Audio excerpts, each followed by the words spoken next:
सदा सर्वदा राम सन्निध आहे, मना सज्जना सत्य शोधून पाहे. अखंडित भेटी रघुराज योगू, मना सांडिरे मीपणाचा वियोगू.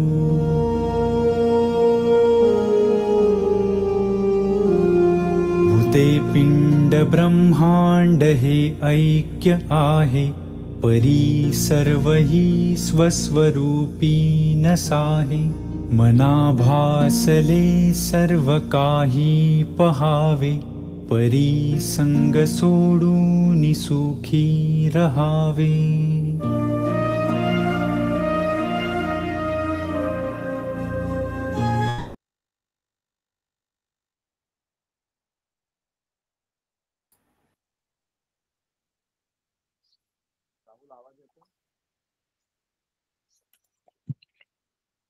हो येतोय, पण फार बारीक आहे.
आवाज येत नाही.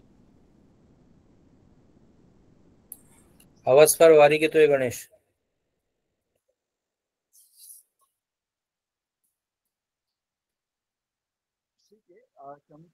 चालू करून देतो, म्हणजे आवाजाचं बघू आपण काय करता येतं. ठीक आहे. पूर्ण 205 श्लोकांचं उजळणीचं आणि फलश्रुतीचं महत्त्व सांगणारा असा श्लोक आपण आज अभ्यासणार आहोत. अधिक वेळ न घेता मी शमिकाताईंना विनंती करतो की त्यांनी आजच्या विवेचनाला सुरुवात करावी. जय जय रघुवीर समर्थ.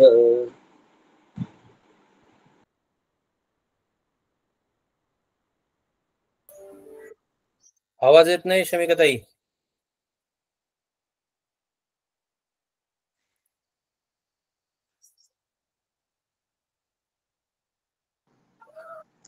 आता आवाज येतो आहे? हो येतोय येतोय, व्यवस्थित येतोय. मी इयरफोन्स लावले नाही. आवाज क्लिअर आहे ना? हो क्लिअर आहे. सुरुवात करते. ब्रह्मानंदम परमसुखदम केवलम ज्ञानमूर्तिम द्वन्द्वातीतं गगनसदृशं तत्त्वमस्याधिलक्ष्यम् एकं नित्यं विमलमचलं सर्वधी साक्षिभूतं भावातीतं त्रिगुणरहितं सद्गुरुं तं नमामि। गुरुर्ब्रह्मा गुरुर्विष्णू गुरुर्देवो महेश्वरा गुरुर्साक्षात् परब्रह्म तस्मै श्री गुरवे नमः। नमो आदिबोधात्मरूपा परेशा नमो हंसनारायणा निर्जरेशा नमो ब्रह्मदेवा वसिष्ठा श्रीरामा नमो मारुती रामदासाभिरामा। कृपा कटाक्षाची ये किरणे मोह समुद्राचे आटणे घडे जये त्या श्रीकृष्णे बंधू तया ते श्रीराम। जय जय रघुवीर समर्थ। श्री गणेशाला वंदन करते, सद्गुरूंना वंदन करते, प्रभू श्री रामरायाला वंदन करते, हनुमंताला वंदन करते, समर्थांना वंदन करते आणि या वर्गाच्या आयोजकांना एक विशेष वंदन करते आणि श्रोते तुम्ही जगदीशाच्या मूर्ती म्हणून तुम्हा सगळ्यांना वंदन करते। मला असं नेहमी जाणवतं जेव्हा जेव्हा या व्यासपीठावर इथे येत असते तेव्हा तेव्हा मला आयोजकांचं फार कौतुक वाटत असतं, कारण असे अभ्यास वर्ग क्वचितच असतात जिकडे आपण घर बसल्या अभ्यास करत असतो। आणि हा अभ्यास वर्ग जो आहे तो आपण प्रस्थानत्रयी म्हणजे समर्थांची प्रस्थानत्रयी याचा आपला अभ्यास वर्ग आहे आणि मनाचे श्लोक, मग नंतर दासबोध आणि मग नंतर आत्माराम अशा पद्धतीनं आपण अभ्यास करणार आहोत। आणि आजचा जो आपला वर्ग आहे म्हणजे आपलं जे सत्र आहे आजचं ते शेवटचा मनाचा श्लोक जो आहे त्याच्यावर आहे।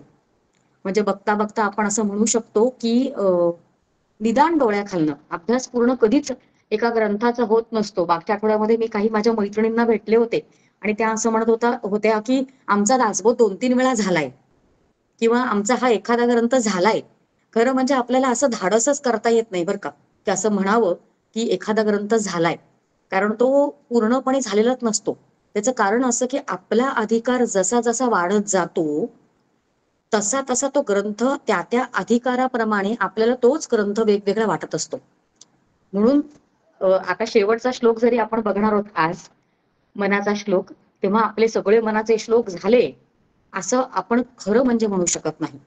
पण निदान डोळ्याखालनं त्या निमित्तानं या अभ्यास वर्गाच्या निमित्तानं त्या निमित्तानं झालं असं फक्त म्हणायचं आपण।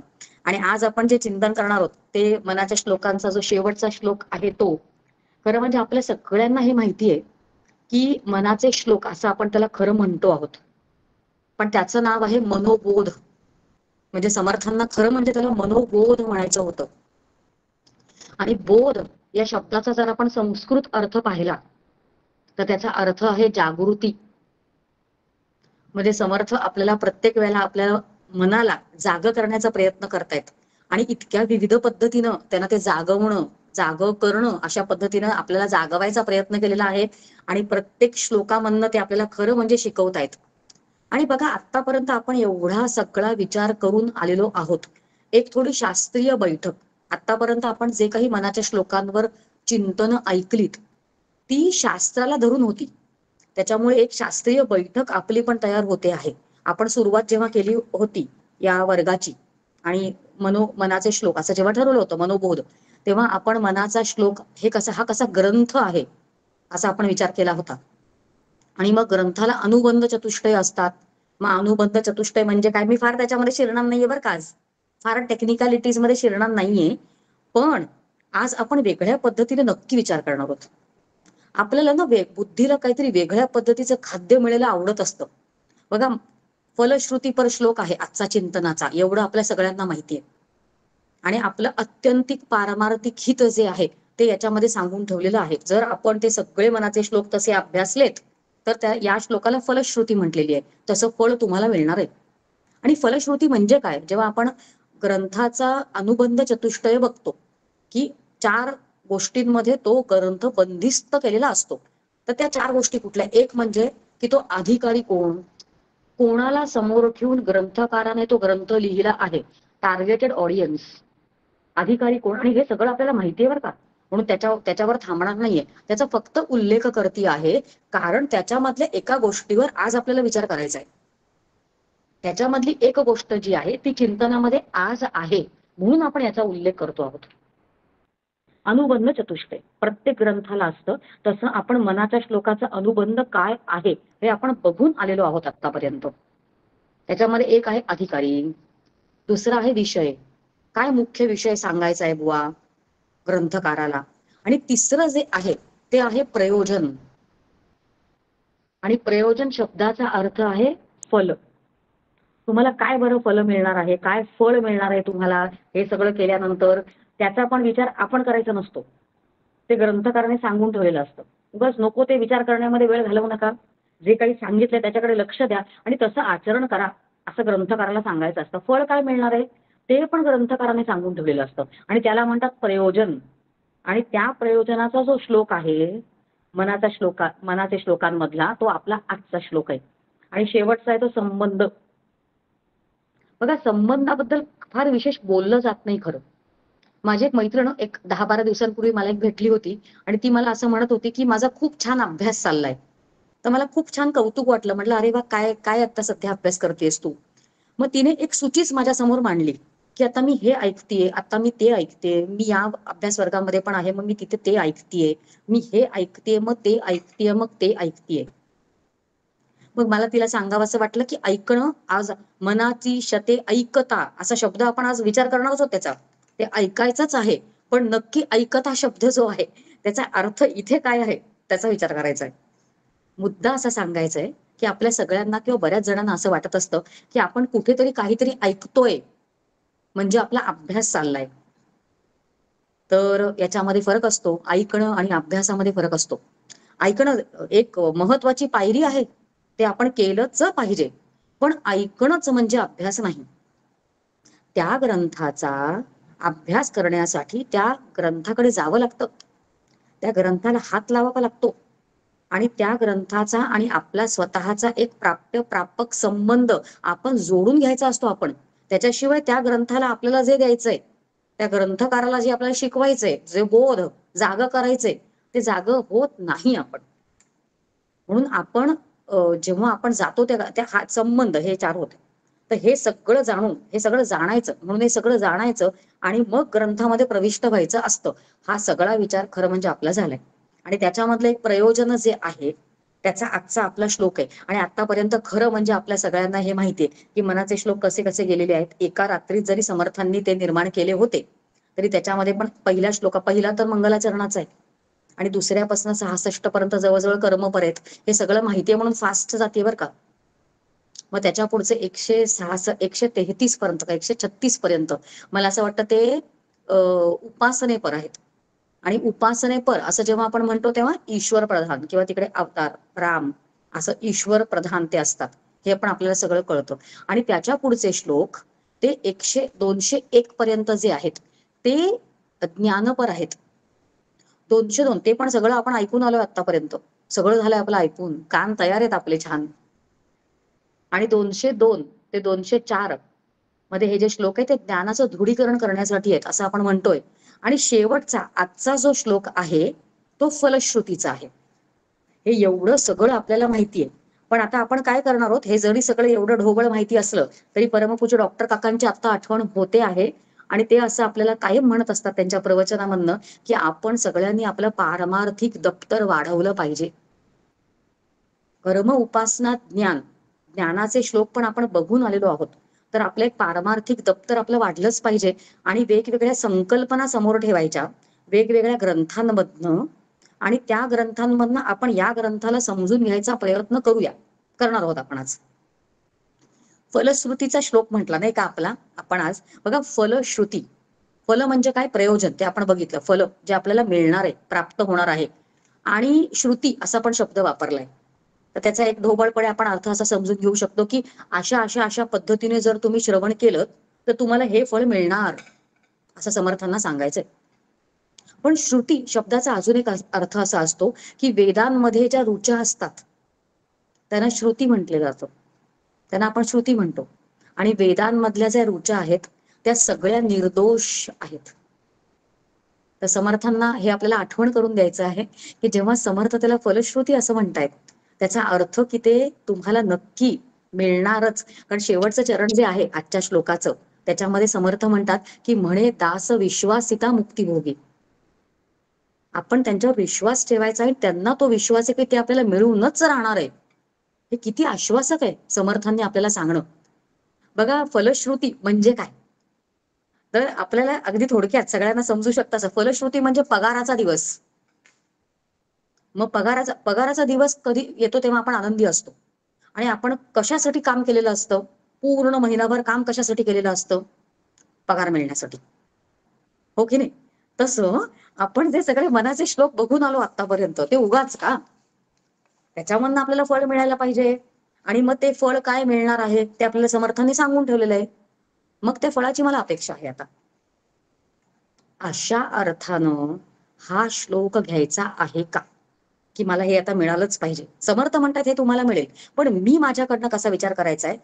फलश्रुती या शब्दाचा अर्थ बघताना मला असं वाटतं आपल्या सगळ्यांना आठवण झाली पाहिजे ती भगवद्गीतेमधल्या फलाबद्दल सांगणाऱ्या श्लोकाची. भगवंत भगवद्गीतेमध्ये असं म्हणतात की कर्मण्येवाधिकार असते मा फलेषु कदाचन, की तू कधीही फळाची अपेक्षा करू नकोस. कधीच फळाची अपेक्षा म्हणजे आपण काय करावं बघा. या या एका श्लोकाचा अर्थ आपण कसा समजून घ्यायचा मनाच्या भगवद्गीतेमधल्या श्लोकाचा. भगवंताला असं सांगायचं की आपण सगळ्यांनी कर्मामध्ये अधिकृत व्हायचं आहे, पण आपण फळाच्या इच्छेमध्ये अधिकृत व्हायचं नाहीये. याचा अर्थ काय, कर्मामध्ये अधिकृत होणं याचा अर्थ ज्या पद्धतीने कर्म कर असं जे शास्त्राने सांगितलेलं आहे, संतांनी सांगितलेलं आहे, ग्रंथांनी सांगितलेलं आहे, गुरूंनी सांगितलेलं आहे, तसं आपण करावं. म्हणजे आपण त्या कर्मामध्ये अधिकृत व्हावं. म्हणजे काय, निषिद्ध कर्म जे असतं किंवा निषिद्ध कामना ज्या असतात त्या सगळ्या गोष्टींचा त्याग आपण करावा. म्हणजे आपण कर्मामध्ये अधिकृत होतो.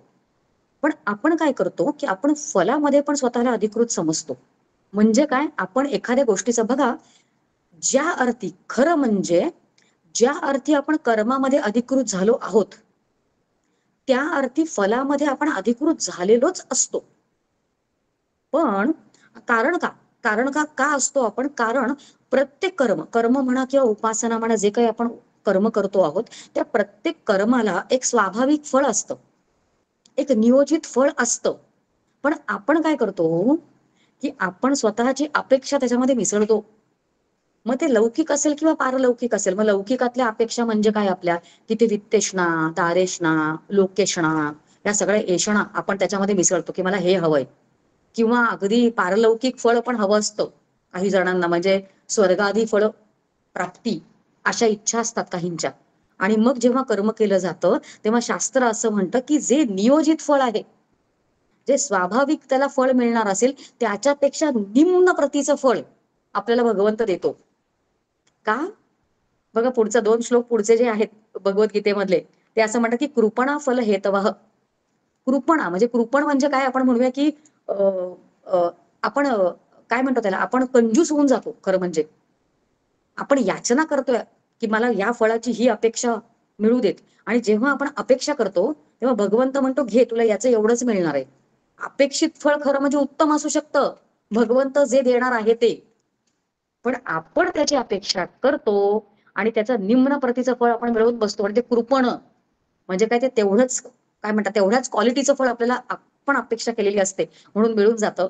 म्हणून आता आपण फलश्रुती म्हणजे काय, मनाच्या श्लोकांची फलश्रुती म्हणजे काय, या विचारांमध्ये आपण प्रविष्ट होणार आहोत. पण मला ते फळ पाहिजे आहे म्हणून मी आतापर्यंत एवढं सगळं केलं असा भाव नसावा. आपण जे काही सांगितलं आहे ते तसं पूर्णपणे कर्तृत्व न घेता आपण ते सगळं करायचं आहे. आणि अपेक्षा न ठेवता आपण जेव्हा ते तसं सगळं करणार आहोत तर शास्त्र असं म्हणतं की आपल्याला त्याचं असीम फळ म्हणजे मोक्ष फळ असं शास्त्र भगवंत आपल्याला देतो. बघा मगाशी जे म्हटलं की काही शास्त्रीय पारमार्थिक दप्तर वाढवण्याबद्दल आपलं सगळं चाललेलं आहे. आणि बघा ढोबळ जर आपण अर्थ बघायचा ठरवला तर श्लोक काय आहे, आपल्याला श्लोक माहिती नाही का हो. मनाची शते ऐकता दोष जाती, मती मंद ते साधना योग्य होती, चढे ज्ञान वैराग्य सामर्थ्य अंगी, म्हणे दास विश्वासिता मुक्तिभोगी. हा श्लोक आहे. ढोबळ अर्थ सगळ्यांना कळतोय ना आपल्याला. पण पारमार्थिक दप्तर जर वाढवायचं असेल तर थोडा वेगळ्या पद्धतीने विचार करणं गरजेचं आहे. आणि आपले शास्त्रीय ग्रंथ जे आहेत ना ते कमालीचं बोलतात. म्हणजे आपण कुठल्याही एका शास्त्रीय ग्रंथाकडे गेलो तर आपल्याला त्यांची ताकद कळते. आणि त्या शास्त्रीय ग्रंथांमधून आपण जेव्हा संत ग्रंथांकडे येतो, कारण मनाचे श्लोक हा संत ग्रंथ आहे, तेव्हा संतांची ताकद कळते. पण संतांची ताकद कळण्यासाठी शास्त्रीय ग्रंथांकडे जावं लागतं. आज सगळा विचार जो होणार आहे तो प्रयोजनाबद्दल, फलाबद्दल, फलश्रुतीचा श्लोक आहे. तर प्रयोजन काय असतं बाबा? परमार्थ शास्त्राचंच प्रयोजन. मुख फिरवलंय की नाही आपण इथे? परमार्थाकडे मुख फिरवलंय की नाही? मग त्याचं प्रयोजन काय? म्हणजे त्याचं फळ काय? तुम्हाला फळ काय मिळणार? किंवा आपण आता मनाच्या श्लोकांचा अभ्यास केला, त्याचं प्रयोजन काय आहे बुवा? शास्त्रीय ग्रंथ व्याख्या करतात अहो सगळ्यांची. एका शास्त्रीय ग्रंथामध्ये प्रयोजनाची व्याख्या केली आहे. ते असं म्हणतात की इदानी प्रयोजनम निरूप्यते, की आता आम्ही निरूपण करतो. आम्ही प्रयोजन म्हणजे काय त्याचं आम्ही निरूपण करतो. काय ताकद आहे बघा या वाक्यात, ताकद आहे. आपले सगळे जे शास्त्रीय ग्रंथ आहेत, जर का आपण याच्याकडे गेलो ब्रह्मसूत्र, त्याच्यामधलं पहिलं ब्रह्मसूत्र जे आहे त्याच्यामध्ये भगवान व्यास असं म्हणतात की आता तो ब्रह्म जिज्ञासा. एकाच एकाच त्या सूत्रामध्ये ताकद. ते असं म्हणतात की तुम्हाला ब्रह्म जिज्ञासा आहे का? आता म्हणून आम्ही तुम्हाला ते सांगतो. किंवा आता तो धर्म जिज्ञासा. तुम्हाला कर्माबद्दल जाणून घ्यायचं आहे का? मग जैमिनींचे शास्त्र तुम्हाला ते शिकवतं. तुम्हाला भक्तीबद्दल जाणून घ्यायचं आहे का? मग आपण जेव्हा नारद भक्ती सूत्रांमध्ये जातो तेव्हा असं म्हणतात नारद मुनी की आता तो भक्ती व्याख्यास्याम. आता आम्ही भक्तीची व्याख्या करतो. तुम्ही विचार करा, ही जी सगळी आता आपण वाक्य उच्चारली, त्या उच्चारण्यामध्ये काय ताकद होती. त्यांनी जे उच्चारलंय, त्यांचं जे म्हणणं आहे त्याच्यामध्ये ताकद आहे. कारण ते ग्रंथ, ते रचनाकार जे आहेत त्या एका विशिष्ट भूमिकेमध्ये जातात आणि ते भूमिकेमधनं तो अर्थ आपल्याला सांगतात. इकडे जेव्हा ते म्हणतात की इदानी प्रयोजनम निरूप्यते, की आता आम्ही प्रयोजन म्हणजे काय त्याचं निरूपण करतो. याच एका वाक्यामध्ये काय ताकद आहे. आणि व्याख्या आहेत, एका मागोमाग एक सगळ्या गोष्टींच्या व्याख्या येतात. आणि त्या व्याख्या बघितल्या की आपल्याला हे मनाच्या श्लोकांमध्ये हा श्लोक असा कसा आला त्याचा अर्थ कळतो. तर प्रयोजनाची व्याख्या बघा कशी केली. आणि जेव्हा जेव्हा हे व्याख्या उच्चारणार आहे, आपल्याला संस्कृत एवढं अवगत नसतं, मुळातच माझं खूप चांगलं नाहीये, पण सगळ्याचं हल्ली निरूपण केलेलं असतं आपल्या प्राकृत भाषेमध्ये. मग आपण जेव्हा त्याचा अर्थ बघू तेव्हा आपल्याला त्या व्याख्याचा अर्थ कळणार आहे. प्रयोजनाची व्याख्या कशी केली आहे बघा एका ग्रंथाने.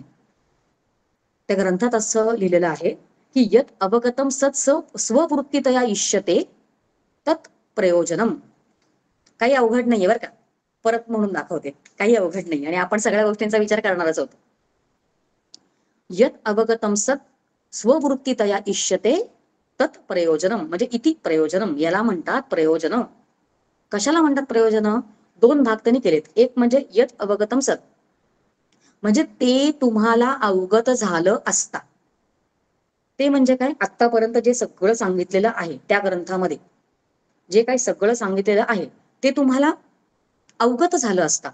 अवगत झालं असता म्हणजे तुम्ही ते जाणलं असता. ते जर तुम्ही जाणलं तर. आता बघा, फक्त जाणून उपयोग नसतो. एखादी गोष्ट फक्त आपण जाणली त्याचा काय उपयोग आहे आपल्याला? आता समजा याला म्हणतात पेन किंवा याला म्हणतात पेपर असं वगैरे मी जाणलं, पण त्याचा उपयोग काय मला? तर फक्त ते जाणायचं नाहीये. त्याच्या पुढे व्याख्येमध्ये त्यांनी असं म्हटलंय की स्ववृत्तीतया इष्यते.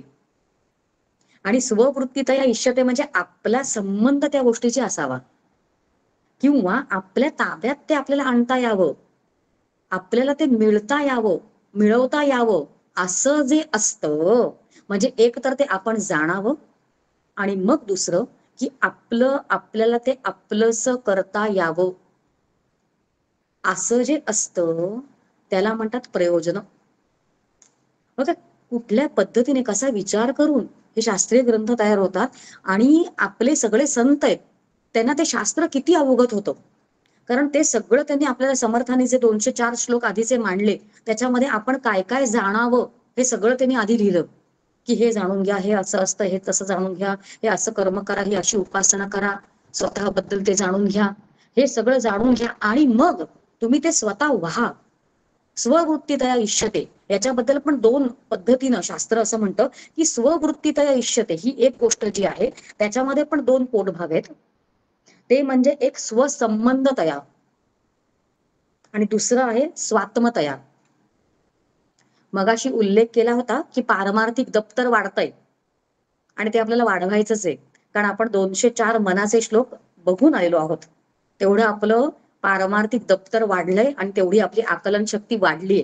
म्हणून थोड्या वेगळ्या पद्धतीनं आपण हे सगळे विचार पचवू शकणार आहोत निदान पहिल्यांदा बघता क्षणी. काय सांगितलं की यत अवगतम सद, म्हणजे ते आपल्याला अवगत झालं असता स्ववृत्ती तया की माझ्या संदर्भात ते असावं आणि माझ्या संदर्भात एक स्वसंबंध तया, ते माझ्या संबंधात असावं, मी त्याच्याशी संबंध जोडून घ्यायचा प्रयत्न करायचा आहे सगळं वाचताना. आणि दुसरं स्वात्मतया. स्वात्मतया म्हणजे मी स्वतःच ते व्हावं, मीच माझंच आत्मस्वरूप मीच ते आहे, इथपर्यंत आपण जेव्हा जाऊ म्हणजे मोक्ष प्रयोजन. स्वसंबंधी एक मनाचा श्लोक आपण आधाराला घेऊया. 148वा मनाचा श्लोक आहे. त्याचे आपण दोन भाग करूया, सुरुवातीचे 2 चरण आणि नंतरचे 2 चरण. सुरुवातीच्या 2 चरणामध्ये 148वा श्लोक समर्थ म्हणतात, निराकार आकार ब्रह्मादिकांचा तया जाणता शिणली वेद वाचा. की ते ब्रह्मादिकांचा आकार जो आहे तो निराकार आहे. मग ते जाणून घ्या की ते कसं आहे. निराकार म्हणजे काय ते सगळं आपण जाणून घ्यायचं, ते जाणण्याचा प्रयत्न करायचा आपण सगळा.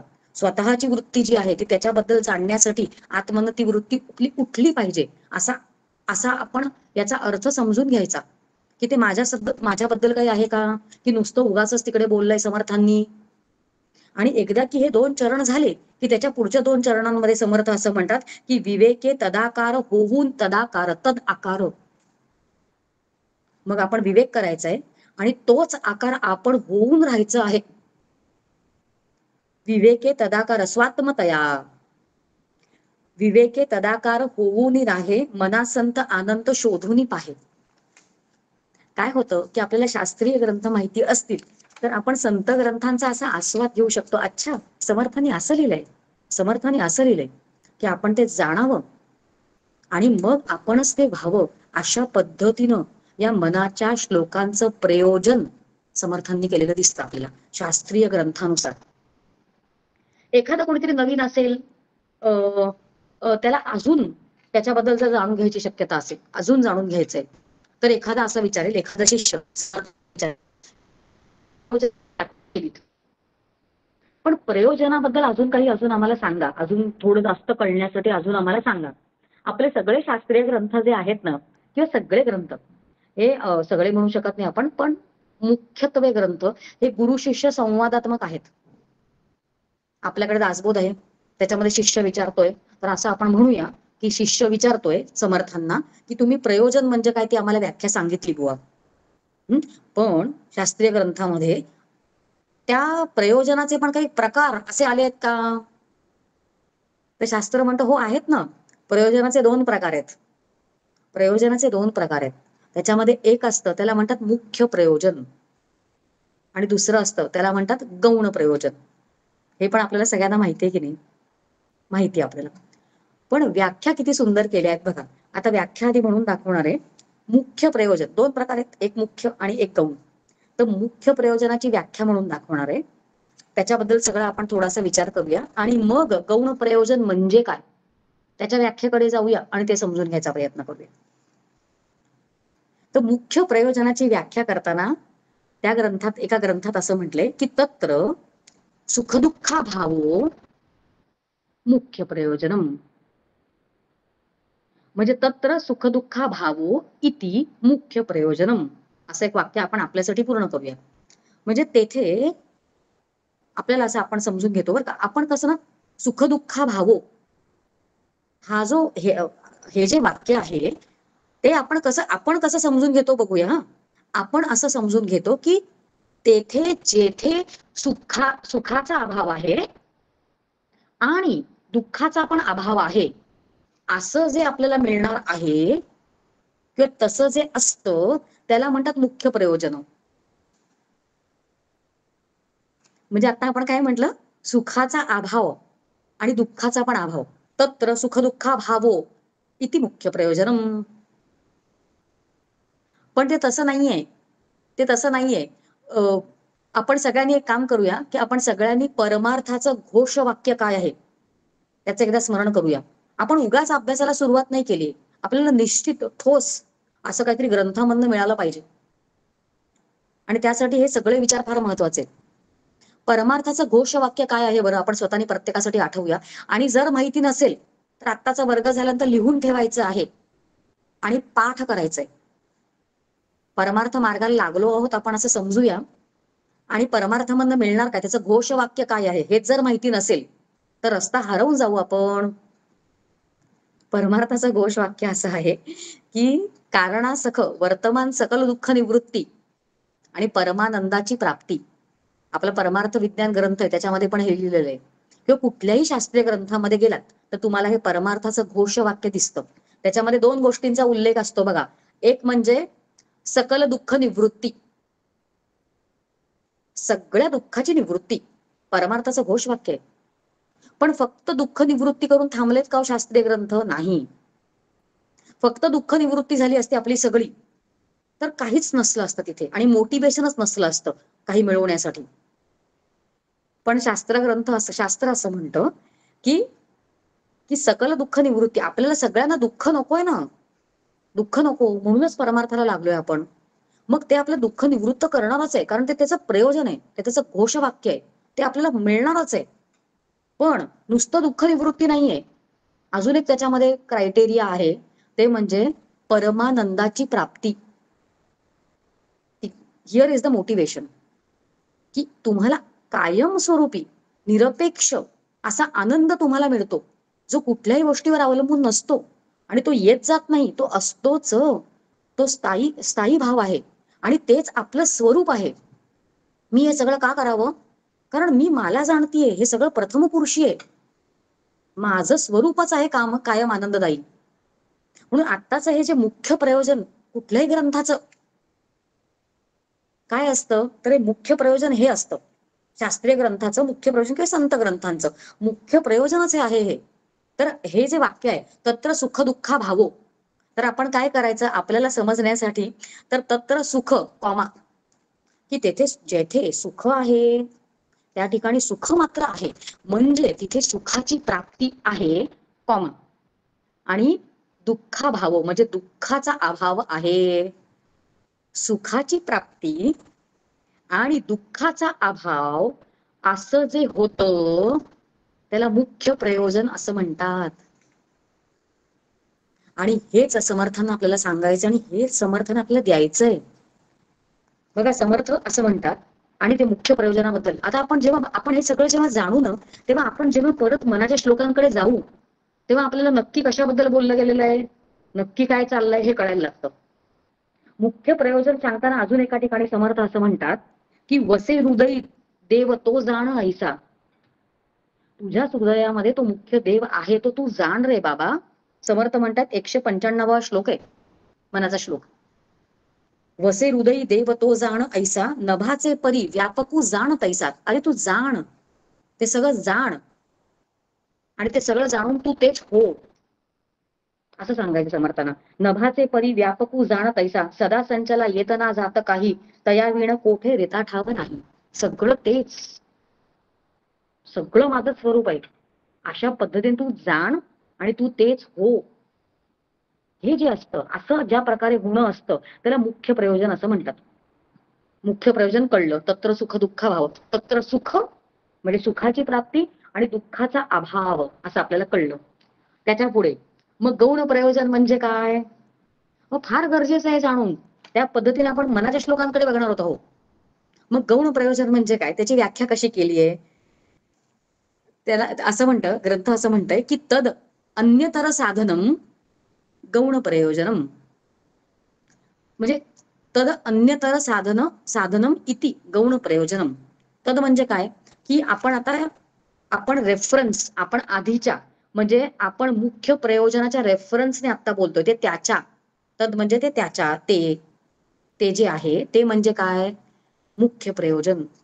मुख्य प्रयोजनासाठी जी अन्य साधनं केली जातात त्याला म्हणतात गौण प्रयोजन. म्हणजे काय? आता मुख्य प्रयोजनासाठी आपण काय काय केले? दोन गोष्टी.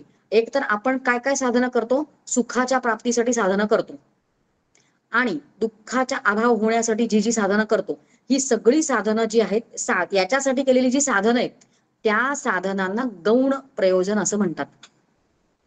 उदाहरण घेऊया, मनाच्या श्लोकांचं एक उदाहरण घेऊया, मग आपल्याला कळेल. आणि आपण परत उदाहरण घेताना मनाचे श्लोकच घेतोय बरं का. त्याच्यामध्ये 105वा मनाचा श्लोक आहे. समर्थ म्हणतात की विवेके क्रिया आपुली पालटावी. समर्थ म्हणतात तुम्ही काय करा की तुम्ही विवेक करा आणि स्वतःची क्रिया म्हणजे तुम्ही कर्म स्वतःचं बदला. आता इथे विचार कुठला चालू आहे? पटकन मनामध्ये आतमध्ये अँटीना स्ट्रॉंग पाहिजे. कशाबद्दल बोललं जातंय?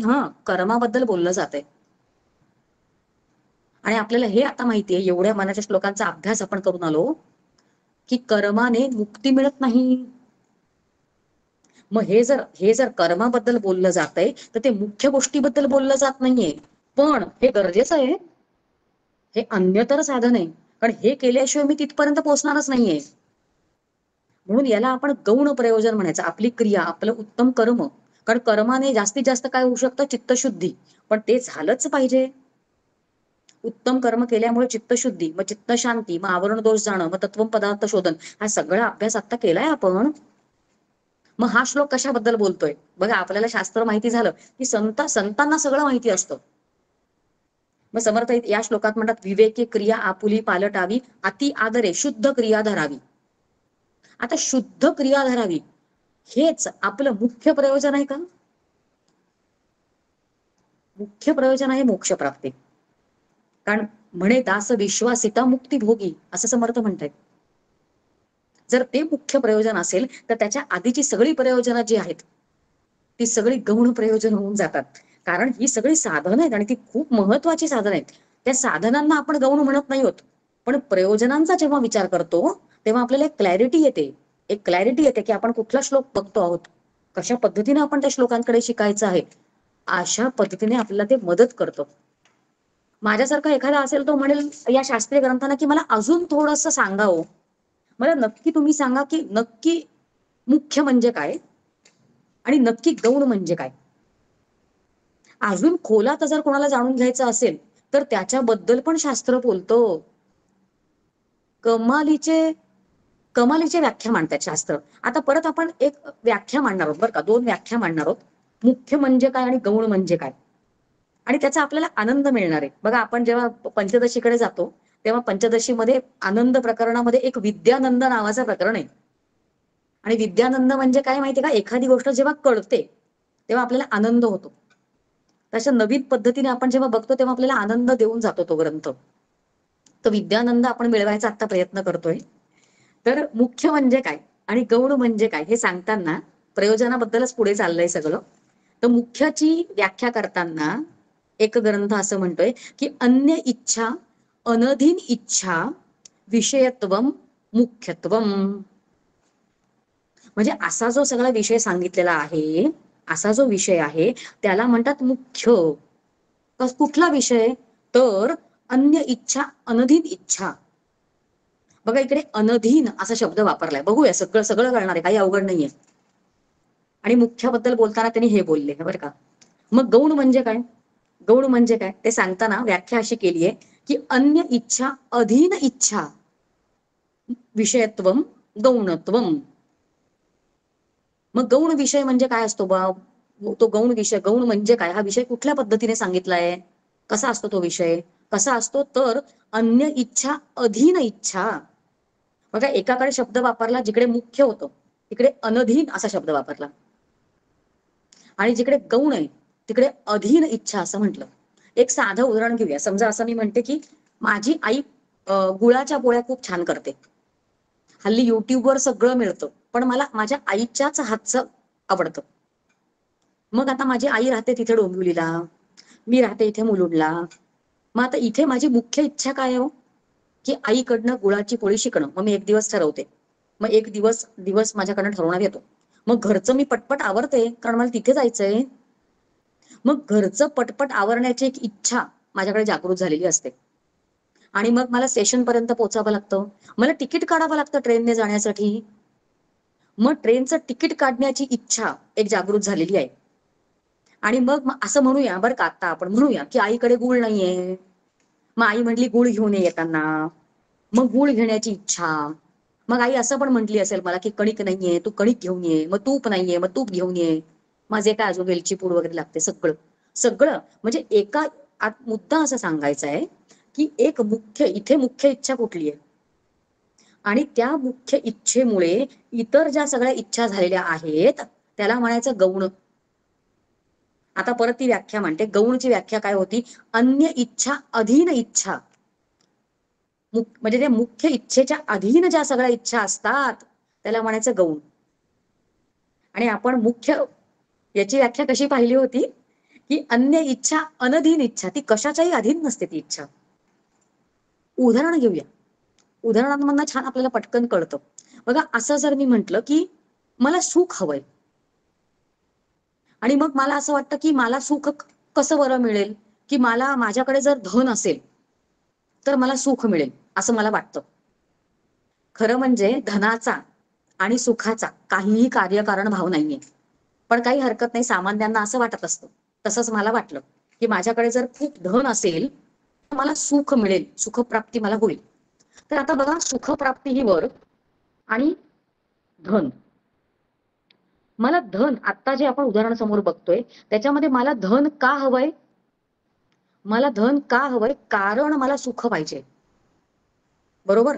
म्हणजे धन जे आहे ते इथे या उदाहरणामध्ये गौण झालं. बरोबर? मग मी माझं मला विचारावं की मग मला सुख का हवंय? मला सुख का हवंय? त्याच्यासाठी उत्तर असे की मला सुखासाठी सुख हवंय. मला सुख हवंय. सुख कशाच्याही अधीन नाहीये. आणि ते सुख म्हणजे ते जे मला हवंय की जे कशाच्याही अधीन नाही, त्यालाच म्हणतात मुख्य प्रयोजन आणि त्यालाच म्हणतात मोक्ष. आणि तेच मिळण्यासाठी, ते मुख्य गोष्ट मिळण्यासाठी जे कशाच्याही अधीन नाहीये ते मिळण्यासाठी समर्थाने अशा अशा पद्धतीने मनाचे श्लोक मांडलेले आपल्याला दिसतात. बघा, आपण आपले 4 पुरुषार्थ म्हणतो, हो की नाही? आपल्याकडे 4 पुरुषार्थ अशी एक संकल्पना आहे. त्याच्यामध्ये काय? धर्म, अर्थ, काम आणि मोक्ष. मग आपल्या वेदांची, आपल्या शास्त्रीय ग्रंथांची आपल्याला आज्ञा आहे की तुम्ही असं असं धर्म म्हणजे कर्म, की तुम्ही असं असं कर्म करा. मग समर्थांनी पण मनाच्या श्लोकामध्ये आपल्याला दिसतच की समर्थ म्हणतात की मना सर्वथा, 4थाच श्लोक सुरू झाल्या मना सर्वथा नीती सोडू नको. तू नीतीने वाग, तू सदाचाराने वाग, तू असं कर, तू तसं वाग, असं सांगितलंय ना समर्थांनी. मग ते कशाबद्दल आहे? जो पहिला पुरुषार्थ आहे धर्म. मग दुसरे अर्थ. अर्थ म्हणजे काहीतरी प्राप्त करून घ्यायचं, काहीतरी प्राप्त होऊया. त्याच्यामध्ये पण समर्थ एका श्लोकामध्ये म्हणतात की बहुपरी संकटे साधनांची व्रते दान उद्यापने ती धनाची. असं आपण काय काय काय काय ते प्राप्त करण्यासाठी करत बसतो. आपण असं करा तसं करा असं करत बसतो आपण. आणि मग काम म्हणजे एखाद्या इच्छापूर्तीसाठी जे केलेलं असतं, इच्छा असते आपल्याला त्याच्यासाठी जे केलेलं असतं. म्हणजे धर्म, अर्थ, काम आणि मोक्ष असं जेव्हा आपण सगळं बघतो आहोत, आता आपल्याला शास्त्र कळल्यामुळे कळतं की आधीचं सगळं जे आहे ते गौण प्रयोजनामध्ये जातं. की ते मिळणार आहे, ते मिळणार नाही असं नाही. कारण ते कर्म केलं तर आपण जे सुरुवातीला जो विचार घेतला होता की स्वाभाविक कर्मानुसार त्याचं जे फळ असेल ते आपल्याला मिळणारच आहे. एक त्याचं स्वाभाविक नियोजित फळ असते, आपल्याला मिळणारच आहे. पण हे सगळं जे आहे त्याला गौण प्रयोजन किंवा गौण फळ म्हणायचं, जे काही मिळतं याच्यामधनं. आणि शेवटचं ते धर्म, अर्थ, काम आणि मोक्ष. आणि मोक्ष जे आहे ते परम प्रयोजन आहे. आणि ते म्हणजे जे मुख्य आहे ते मुख्य प्रयोजन आपण त्या मोक्षाला म्हटलेलं आहे. आणि मोक्ष मिळण्यासाठी हे सगळं आधीचं ते गौण साधनं आपल्याला करावीच लागतात. कारण आपल्याला सदाचाराने वागायचंय, नीतीने वागायचंय, आपल्याला हे पण कमवायचंय, विशिष्ट पद्धतीने जगायचंय, सगळं करायचंय. पण ते करण्यासाठी ते सगळं करायचं नाहीये. ते सगळं का व्यवस्थित असावं? मोक्ष मिळण्यासाठी. म्हणून ते मुख्य प्रयोजन असा आपल्याला त्याचा अर्थ कळला. अजूनही थोडासा पुढे आपण विचार करू शकतो, कारण हे सगळं आपण सुखासाठी करतोय, सुखरूपता.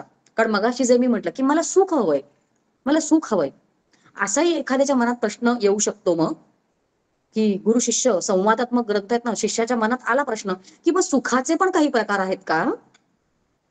की सुखाचे प्रकार, तर शास्त्रीय ग्रंथ म्हणतात हो आहेत, सुखाचे प्रकार पण आहेत. आणि कुठले कुठले कुठले प्रकार आहेत, तर 2 प्रकाराची सुख आहेत असं शास्त्रीय ग्रंथ म्हणतात. एक म्हणजे सातिशय सुख आणि दुसरे निरतिशय सुख. बघा आता त्याची व्याख्या पटकन मांडत नाही, आपले थोडेसे कान आता तयार झाले बरं का. गेले अर्धा पाऊण तास आपलं हे सत्र चालू आहे, पाऊण तास होईल आता आपलं सत्र चालू आहे, तोपर्यंत आपले कान तयार झालेत आणि ते व्याख्या कशा आहेत ते आपल्याला बघता येत आहेत.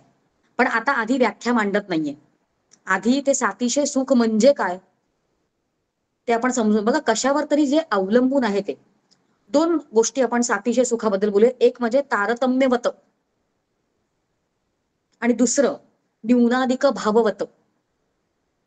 म्हणजे ज्याच्यामध्ये तारतम्य भाव असतो, न्यूनाधिक भाव असतो, त्याला आपण सातिशय सुख असं म्हणूया. म्हणजे कशावर तरी ते अवलंबून आहे. सातिशय सुखाबद्दल आपण असं म्हणू शकतो की त्याला विषयानुसंग असतो. म्हणजे जे काही मला हवंय, मला जे प्राप्त करून घ्यायचंय ते कुठल्या तरी एखाद्या विषयाच्या संबंधित आहे आणि त्या विषयाच्या संबंधित असल्यामुळे त्या विषयासाठी एक अंतःकरण वृत्ती आतमधनं जनित होते, म्हणजे ती जन्माला येते. आणि ती वृत्ती जी असते त्याला तो तारतम्य भाव असतो किंवा त्याला तो न्यून अधिक भाव असतो. आणि त्याच्यामुळे त्या भावामुळे जे काही म्हणजे आपल्यामध्ये आनंद लेशाचा आविर्भाव प्रगट होऊ शकतो या सगळ्या अशा गोष्टींमुळे. एक उदाहरण घेऊया. समजा मी एका लग्नात गेले आणि एका लग्नामध्ये गेल्यानंतर मला कळलं की तिकडे छान पंगत आहे, बसून जेवायचं आहे छान, की मला आनंद होतो, हा बा पंगत पंगत आहे तिथे. आणि मग कळतं हा तिकडे गोडाचं जिलेबी आहे.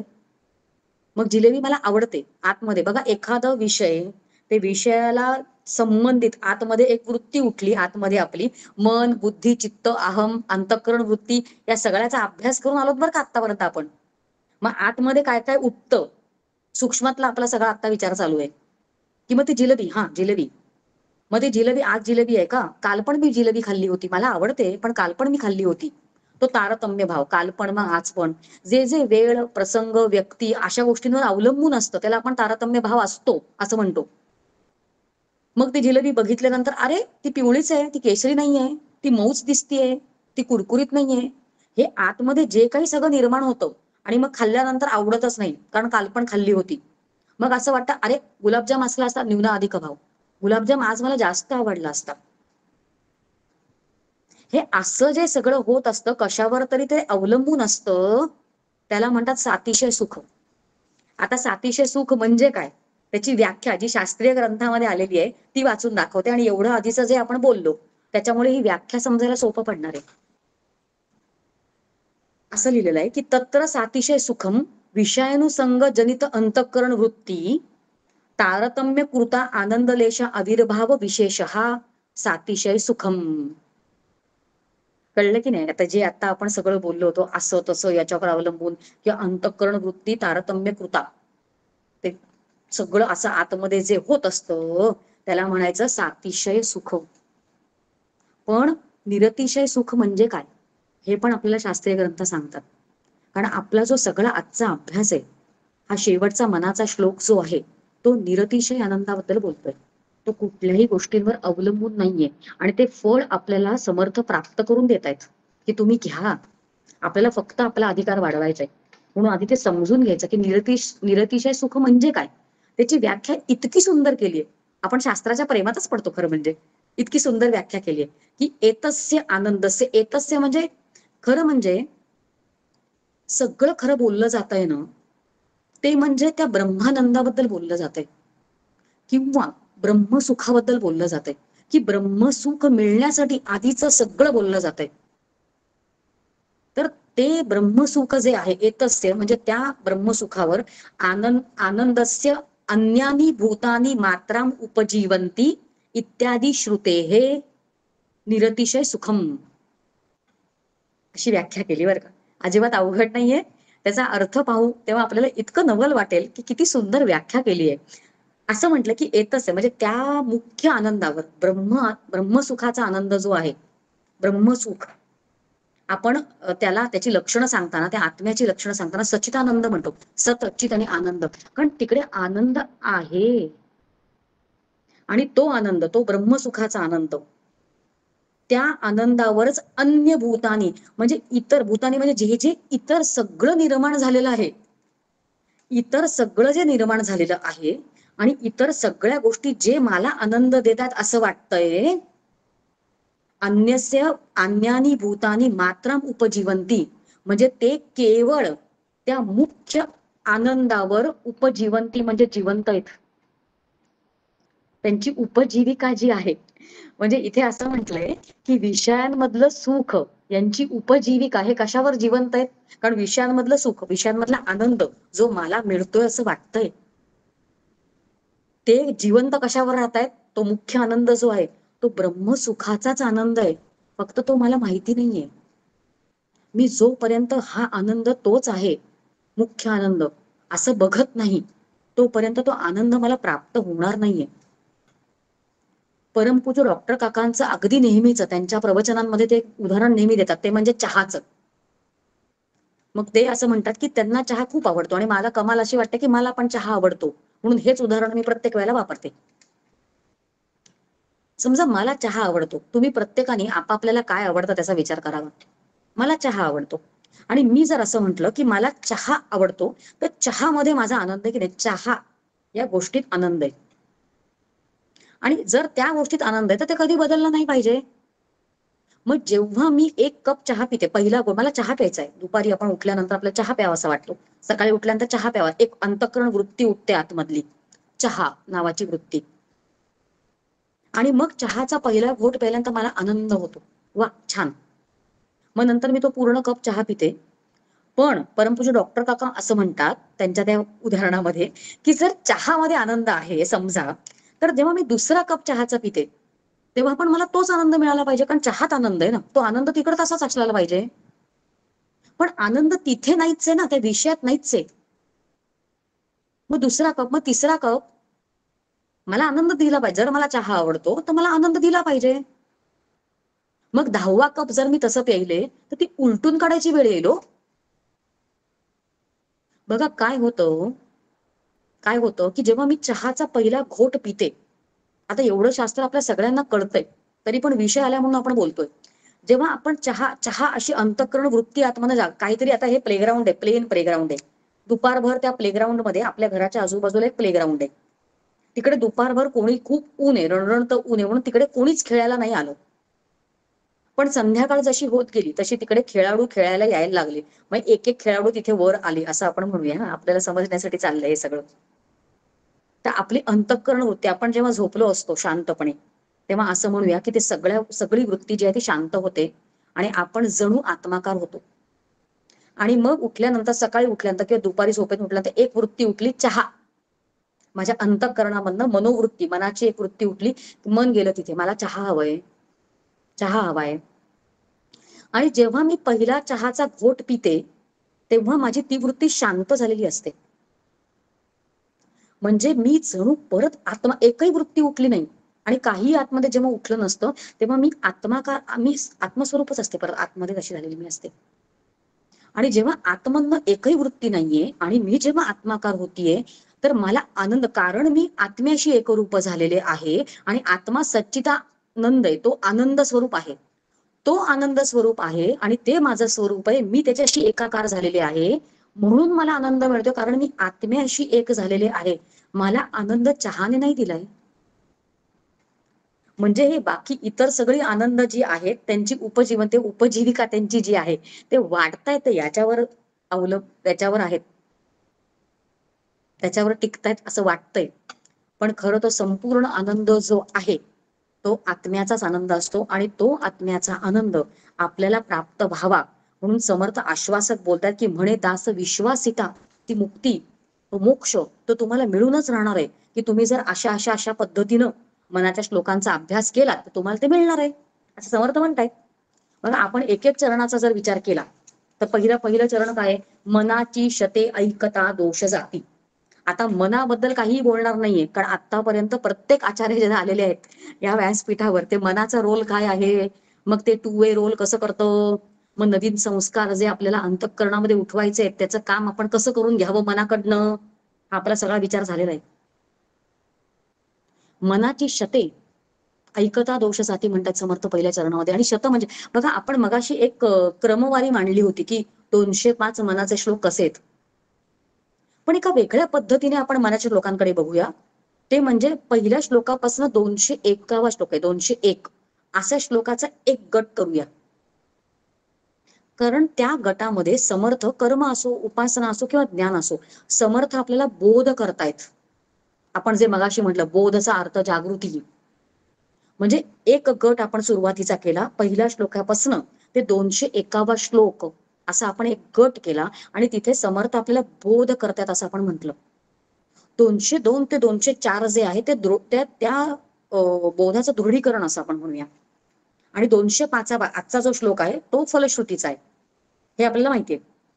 मग आपण पहिला जो गट केला 201 म्हणजे तिकडे 2 शते आली, म्हणून एक नाही येते 2 शते असा असा शब्द आपल्याला समजूया. मनाची शते ऐकता दोष जाती असं म्हणतात समर्थ. आणि ऐकता, आता ऐकता म्हणजे काय? ऐकता म्हणजे बघा, मी आता बोलतेय मग तुम्ही ऐकताय, किंवा माझ्या आजूबाजूचं मला ऐकलं पाहिजे ना, कानामध्ये माझ्या कोणीतरी समोरचं बोलतंय म्हणून ते माझ्या कानात गेलं पाहिजे. म्हणजे माझा परमार्थ घडावा म्हणून मी समोरच्याला बोलतं ठेवायचंय की तू काहीतरी बोल, मग माझ्या कानामध्ये पडू देत. ऐकता दोष जायला पाहिजेत ना माझे. मग समोरच्या म्हणेल हे बरं आहे, तुझा परमार्थ घडण्यासाठी मला त्रास होणार आहे. मग ठीक आहे, मी असं म्हणते तू नको बोलूस, मी बोलते तू ऐक. म्हणजे परत, कारण मी वैखरीने जोऱ्याने मोठ्याने बोलल्यामुळे ते माझं मला पण ऐकू येणार आहे, समोरच्याला पण ऐकू येणार आहे. पण जरी मी तसं केलं, मोठ्याने बोलत बसले, कारण मला ते ऐकायला हवंय ना, तरी समोरच्याला त्रास व्हायचा. मग ऐकत आहे बघा, आपण सूक्ष्म विचार करतोय बरं का आपण सगळा. आपण जेव्हा वाचतो, आपण स्वतः जेव्हा वाचतो तेव्हा पण आपण ऐकतोच, आपल्या कानावर ते पडतं. अजून थोडंसं पुढचं, आपण जेव्हा मनामध्ये मनन करत असतो, आपण बघा, आपण वैखरी वाणीमधनं जे बोलतो ते आपल्या कानांनी ऐकतो. थोडंसं सूक्ष्म विचार करूया की आपण जेव्हा मध्यमा वाणीमधनं बोलतो, आपण स्वतः आपण जेव्हा मध्यमा वाणीमधनं बोलतो तेव्हा आपल्याला ऐकू येतच की. मग जेव्हा समर्थ इकडे मनाची शते ऐकता असं म्हणतायत, तेव्हा ते ऐकणं म्हणजे फक्त मध्यमा वाणीमधनं बोलणं किंवा वैखरी वाणीमधनं बोलणं, कोणी दुसऱ्यानी आपल्यासाठी बोलणं, आपण कोणा दुसऱ्यासाठी बोलणं असा विचारच नाहीये खरं म्हणजे. ऐकणं याचा अर्थ आपण मनन करणं असा अर्थ लावून घ्यायचा आहे. कारण मगाशी जे म्हटलं, मी खूप ऐकते, माझी एक मैत्रीण खूप ऐकते, म्हणजे खूप ऐकणं, खूप श्रवण करणं म्हणजेच अभ्यास का? तर नाही. जे काही ऐकलं आहे त्याचा माझा संबंध जोडणं, ते नक्की तिथे काय सांगितलं होतं ते मला परिपूर्ण पद्धतीने समजतंय का तसा विचार करणं, ते माझ्या अंतःकरणात रेंगाळलं पाहिजे, ते माझ्या मनात, ते माझ्या चित्ताने ते धरून ठेवलं पाहिजे, त्याचं मी अनुसंधान केलं पाहिजे, त्याचं मी चिंतन केलं पाहिजे, त्याचं मी मनन केलं पाहिजे. असं जेव्हा मी म्हणते तेव्हा ते ऐकता हे इथे अपेक्षित आहे असं आहे. म्हणजे मनाची शते ऐकता, त्याचं मनन झालं पाहिजे, त्याचा मला कसा लागू पडतो तो अर्थ असा लावून घेतला पाहिजे. मनाची शते, कारण आपल्याकडे अनन्य साधारण महत्व हे ऐकण्याला आहे, अनन्य साधारण. कारण बघा, आपण जर ऐकलंच नाही, ऐकणं महत्वाचं आहे. ऐकलंच नाही. एकनाथ महाराज इतकं सुंदर म्हणतात, एकनाथ महाराज असं म्हणतात, त्यांचा हरिपाठ आपल्याला फक्त एक हरिपाठ माहिती आहे, पंचरत्न हरिपाठ, 5 संतांचे हरिपाठ आहेत. त्याच्यामध्ये एकनाथ महाराज असं म्हणतात की कानी जे पेरले ते डोळा उगवले. म्हणजे कानामध्ये जे घातलं जातं ना तसं आपल्याला दिसायला लागतो. मी जर कधी ऐकलंच नाही की जीव आणि ब्रह्म एक आहे, तर त्याचा मला अनुभव कसा आहे, तसं मला दिसणार कसं, त्याचा मला अनुभव कसा येणार? आणि ते मी ऐकलं पाहिजे, ते माझ्या कानात गेलं पाहिजे, त्याचा मी विचार केला पाहिजे, त्याचा मी अभ्यास केला पाहिजे. आणि कधीपर्यंत केलं पाहिजे? अनुभव येईपर्यंत. बघा, आपल्याकडे एक नाथ संप्रदाय, एक संप्रदाय जो आहे नाथ संप्रदाय, त्या नाथ संप्रदायामध्ये दीक्षा दिली जाते. आणि दीक्षा देताना श्री गुरु जे आहेत ते शिष्याचे कान पिळतात, कान पिळले जातात आणि कान पिळून दीक्षा दिली जाते. का? कारण अभद्र, फक्त ओम भद्रम कर्णेभिः, माझ्या कानांनी मला फक्त भद्र, शुद्ध, असंच पवित्र, असंच माझ्या कानाने मी ऐकावं, अभद्र माझ्या कानावरच पडू नयेत. याच्या पुढे कानामध्ये नको ते जाऊच नाही म्हणून कान पिळलेलेत.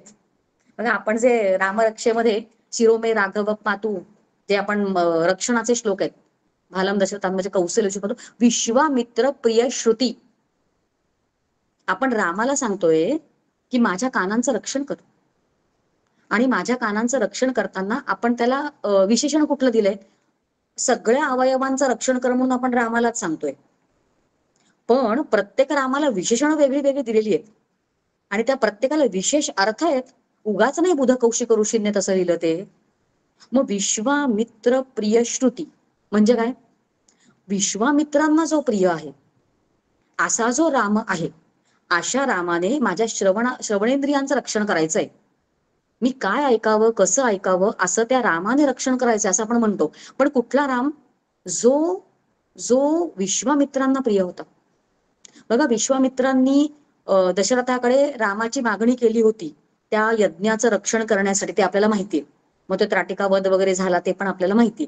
मग त्याच्यानंतर सिद्धाश्रमापासून मिथिला नगरीपर्यंत राम, लक्ष्मण आणि विश्वामित्र ऋषी हे पायी चालत गेलेत. मिथिलेपर्यंत विश्वामित्रांनी रामाला नेलं आणि पायी चालत जात असताना वेगवेगळ्या पद्धतीचं ज्ञान सांगायचा प्रयत्न केलाय रामाला. आता राम खरं कोण आहे? राम ब्रह्मच आहे. ब्रह्मच स्वतः प्रगट झालंय तिथे. कुठल्याही पद्धतीचं ज्ञान नाही असं असेल का रामाला? तरी पण रामाने काय केलं की बघा आपल्याला ना जर कोणी एखादी गोष्ट माहिती असेल आणि आपल्याला जर कोणी सांगायचा प्रयत्न केला तर आपण म्हणतो तू गप्प बस, मला हे माहितीये. मी लहान असताना तर कायम असं व्हायचं, माझ्या आई बाबांनी मला एखादी गोष्ट सारखी वरचेवर सांगितली की मला अतिशय त्यांचा राग आहे. मला माहितीये ना, मला परत का सांगतेस तू, असं मी आईला सांगायचे. पण इथे प्रभू श्री रामरायांना सगळं माहितीये आणि सगळं माहिती असून पण त्या अवतारामध्ये ते गुरुरूपी भूमिकेमध्ये तिथे आहेत विश्वामित्र जे आहेत आणि ते शस्त्रज्ञान वगैरे जे काही देव करतायत ते सगळं त्यांनी त्यांच्याकडनं घेतलं आणि सगळं त्यांनी ऐकून घेतलं. आणि त्याच्यामुळे की हे सगळं याला माहितीये तरी पण हा सगळं माझ्याकडनं ऐकतो आहे म्हणून विश्वामित्र त्याच्यावर प्रसन्न झालेत. म्हणजे आपले कान हे जरी जे सगळं चांगलं आहे ते वरचेवर कानावर जरी पडलं तरी आपण ते नाकारू नयेत. अशा रामाने सगळं योग्य ते माझ्या कानावर पडलं, जे ग्रहण केलं अशा रामाने माझ्या कानाचं रक्षण, मला ऐकणं माझं जे आहे त्याचं रक्षण करावं असं रामरक्षक म्हटलंय. म्हणून ऐकणं जे आहे ते अनन्य सारणं महत्वाचं आहे. आपण आतापर्यंत काय म्हटलं? मनाची शते ऐकता. बघा खरं म्हणजे आपण ही चारही चरण जर पाहिलीत की नाही, हे शेवटचा जो श्लोक आहे, मनाची शते ऐकता दोष जाती, मती मंद ते साधना योग्य होती, चढे ज्ञान वैराग्य सामर्थ्य अंगी, म्हणे दास विश्वासिता मुक्ती भोगी. हे सगळे चरण जे आहेत ना ते प्रत्येक चरण खरं म्हणजे फलश्रुतीचे आहेत. आणि आपल्याला एक गंमत अशी दिसते की फलश्रुती जी असते ती सहसा शेवटी सांगितली असते. बघा आपण कितीतरी श्लोक म्हणतो, आता आपण अथर्वशीर्ष म्हणतो आणि अगदी शेवटी फलश्रुती असते. आपण श्रीसुक्त म्हणतो, फलश्रुती शेवटी. आपण रामरक्षा पण म्हणतो, फलश्रुती आहे तिकडे, भर्जरंभ विजानाम, फलश्रुती शेवटी असते. त्याचं काही कारणच. आता इकडे पण मनाचे 204 मनाचे श्लोक सांगून झाल्यानंतर 205व्या श्लोकामध्ये फलश्रुती सांगितली गेलेली आहे आणि प्रत्येक चरण जे आहे ते फलश्रुतीच आहे खरं म्हणजे, शेवटी बोललं गेलंय. का बरं? कारण एक तर असा आपण विचार करू शकतो की आपल्या सगळ्यांची शेवटपर्यंत त्या ग्रंथामध्ये रुची असावी की काय सांगितलंय. कारण आधीच सांगितलं गेलं असतं की काहीतरी थोडंसं वाचून आपण सोडून दिलं असतं. सामान्य कसा विचार करतात हे ग्रंथकारांना कळतं आणि लोकांनाही बरं वाटतं की एवढं सगळं करून काहीतरी मिळतंय बुवा हे सांगावं. मग निदान त्याच्यामधले आधीचे सामान्य काही असतील ते मिळवण्यासाठी का असेना ते सगळं वाचत बसतात. आधी ते म्हणतात ते तसं करतात आणि जसा हळूहळू अधिकार वाढतो तसं ते मुख्य प्रयोजनापर्यंत जाऊन पोहोचतात. आपण काय विचार करतो की मनाची शते ऐकता. अजून एक थोडासा विचार आपण मनाच्या श्लोकांचा घेऊ शकतो. एकतर बघा ग्रंथांचे प्रकार असतात, बरेच पद्धतीने हा विचार आपण मांडू शकतो. पण एक थोडक्यात एक विचार घेऊया, 15 मिनिटं मला दिसत आहेत संपायच्या आधी. पण एक विचार आपण असा घेऊया की 2 प्रकार ग्रंथांचे, एक म्हणजे अकर ग्रंथ आणि एक म्हणजे प्रकरण ग्रंथ. अकर ग्रंथ म्हणजे काय तर क्रमाने सांगितलं असतं, म्हणजे एक सांगितल्यानंतर एक सांगितल्याशिवाय पुढचं कळत नाही, मग ते सांगितल्याशिवाय त्याच्या पुढचं कळत नाही. ते सांगितलं त्याच्याशिवाय पुढचं कळत नाही. अशा पद्धतीने जेव्हा विषय मांडला जातो तेव्हा त्याला अकर ग्रंथ असं म्हणतात. म्हणजे आपली पाठ्यपुस्तकं शाळेतली, आता समजा गणित शिकायचंय तर आधी हे शिकवलं जातं, मग ती संकल्पना शिकवली जाते, मग शिकवलं जातं, मग ते शिकवलं जातं आणि मग ते कसे सॉल्व्ह करायचे ते मोठे मोठे सम्स त्याच्यावर आधारित असतात. आधी गुणाकार भागाकार शिकवलं जातो की नाही, आणि मग ते सम्स. म्हणजे हे कळल्याशिवाय पुढचं कळत नाही. आता उदाहरण घेऊया, श्रीमद भागवत ग्रंथ जो आहे तो या पठडीत पडतो.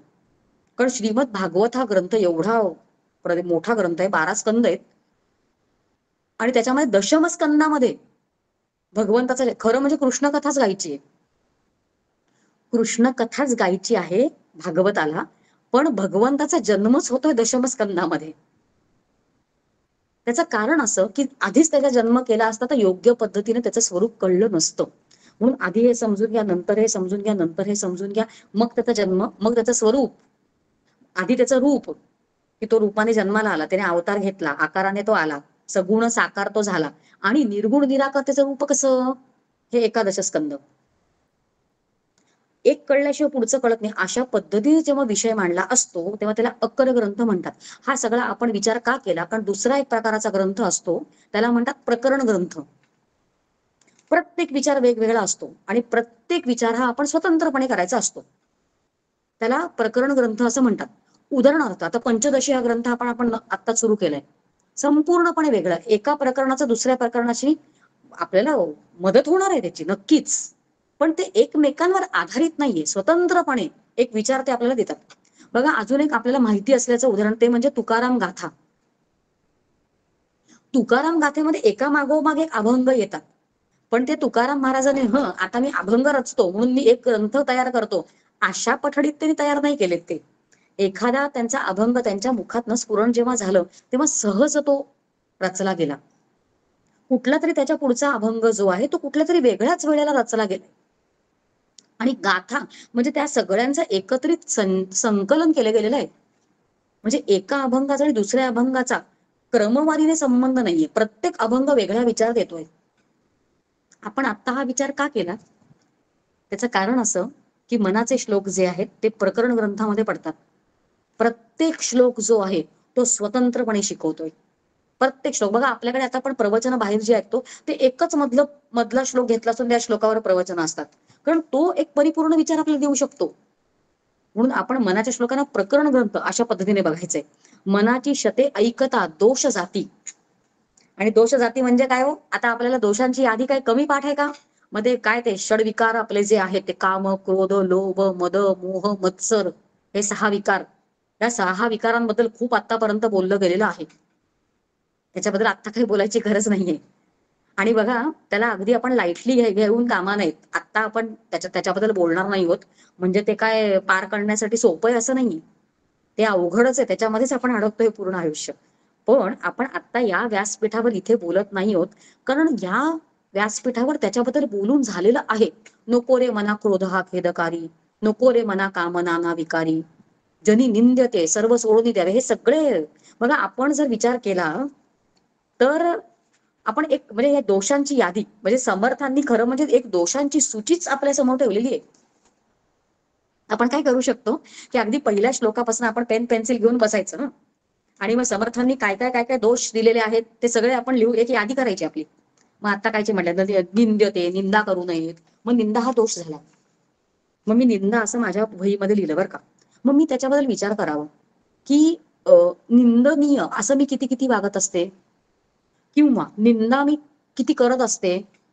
मग हा जो दोष आहे तो माझ्यामध्ये किती प्रमाणात आहे. म्हणजे मी एक समर्थांनी दिलेले जे पहिल्यापासून मनाचे श्लोक सगळे वाचायला लागायचे, किंवा आता 4थ्या श्लोकामध्ये समर्थ म्हणतात मना वासना दुष्ट कामा नये रे, मग वासना आला दुष्ट कामा नये, मना सर्वथा पाप बुद्धी नको रे, आली पाप बुद्धी, म्हणजे निषिद्ध गोष्ट करण्याची इच्छा, ती पापबुद्धी, मग ते परत तो एक दोष. अशी सूची करावी आणि ती सूची एक मोठी यादीच तयार होईल त्याची. मग ते तयार झाल्यानंतर ते माझ्याकडे किती किती प्रमाणात आहे असा मी विचार करावा, आणि सगळ्यावर काम करण्यापेक्षा मी फक्त एकावर काम करावं. आणि जेव्हा मी एकावर काम करायला लागते तेव्हा बाकीचे सगळे घाबरून पळून जातात.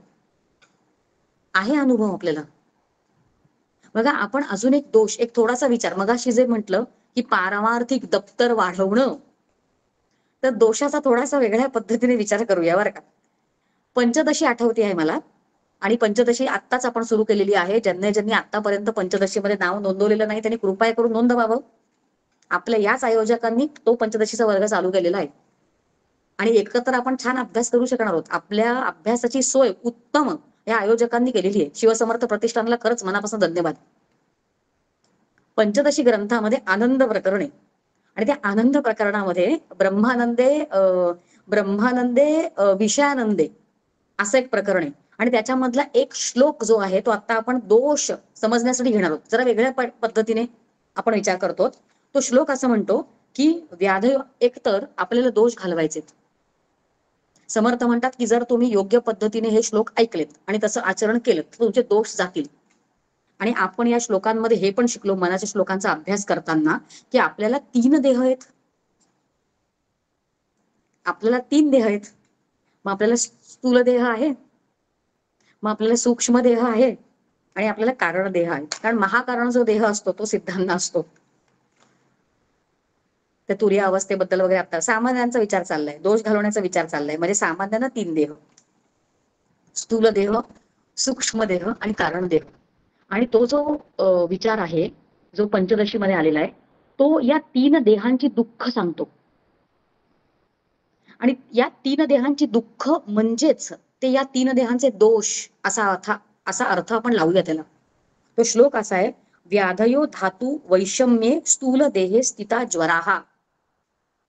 तो श्लोक असं म्हणतो की स्थूल देहाला एक दोष असतो. स्थूल देहाचं एक दुःख असतं.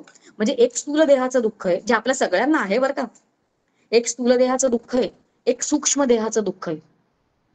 आणि स्थूल देहाचं दुःख काय तर आपल्याला हे जे व्याधी होतात म्हणजे कफ, पित्त किंवा वात, या आपण आजारी पडतो. आपल्याला हे दुखतं ते दुखतं हे सगळं होतं की नाही आपल्याला. तर या सगळ्या दुखण्याला या तापाला आपण या देहाचा दोष असं समजूया. कारण आपण जेव्हा योग्य पद्धतीनं मनाच्या श्लोकांचा अभ्यास करणार आहोत त्याच्यामध्ये आपण आपल्याला समर्थाने देहे दुःख ते सुख मानित जावे हे सांगितलेलंच आहे. पण त्याही पुढे समर्थ जाऊन म्हणतायत की देहबुद्धी ती आत्मबुद्धी करावी. तू देहच राहणार नाही तर देहाचं दुःख तुला उरणारच नाहीये. इथपर्यंत विचार समर्थ आपल्याला घेऊन जातात. एवढे शिकवतात समर्थ आपल्याला. तर देहाचं दुःख, स्थूल देहाचं दुःख काय की हे जे व्याधी होतात स्थूल देहाला, त्या स्थूल देहाचं दुःख आहे आणि तो स्थूल देहाचा दोष आहे असं आपण म्हणूया. दुसरं सूक्ष्म देहाचं काय आहे तर बघा सूक्ष्म देहामध्ये सगळं सूक्ष्म देहामध्ये आपलं 25 घटक आहेत सूक्ष्म देहाचे.